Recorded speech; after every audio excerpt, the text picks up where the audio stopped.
Sexual assault in the workplace? That doesn't happen in Indiana. Hi, welcome to the Daily Tea with me, Dina Martinez. Today's episode is something that's very important and that we should all be talking about. It's concerning the sexual assault allegations against Indiana's Attorney General, Curtis Hill. Representative Mara Candelaria Reardon and 3 legislative staffers accused Curtis Hill of groping them at a party at the end of the legislative session last year, not so far. Investigation by the Indiana Inspector General backed up the victim accounts. However, a special prosecutor opted not to bring a criminal case against the Attorney General. I'm going to read you a quote directly by the women that accused the Attorney General. They said, "What has happened here today tells women that when we tell our stories, when we share what happens to us, that we can believe it doesn't mean anything." That is really sad in the wake of the Me Too movement.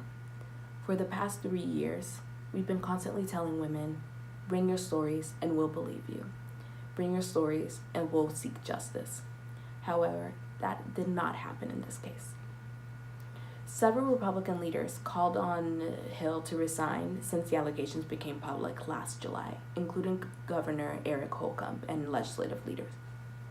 But the General Assembly did not move forward on legislative action to remove him from office. This past week, the Indiana Supreme Court Disciplinary Commission filed a complaint against the embattled General Attorney, Curtis Hill. The Indiana Supreme Court Disciplinary Commission said that Hill committed criminal acts which reflects adversely on his honesty, trustworthiness, or fitness as a lawyer.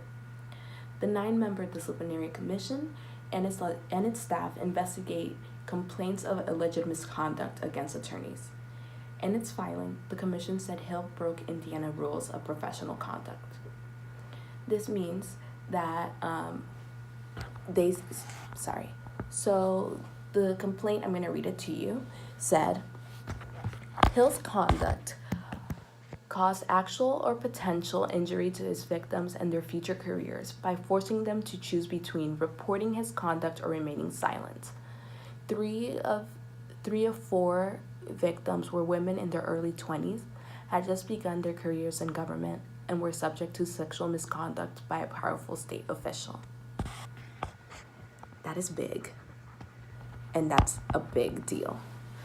As someone that wants to go into politics, I know that my status as a woman and my status as being young could be used against me.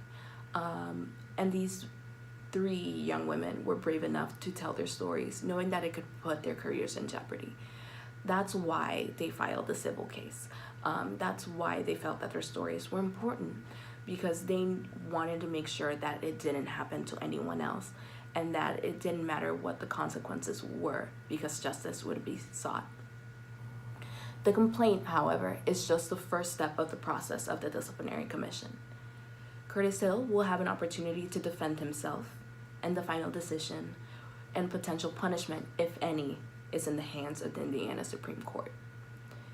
Sexual assault is an issue. Violence against women is an issue. And it is important that we empower women to tell their stories. And not just to tell them, but to make sure that justice is sought. And if that includes a civil or a criminal case, then that is what they should do. I personally know people that have been sexually assaulted and that they have not had the opportunity to have their cases be heard.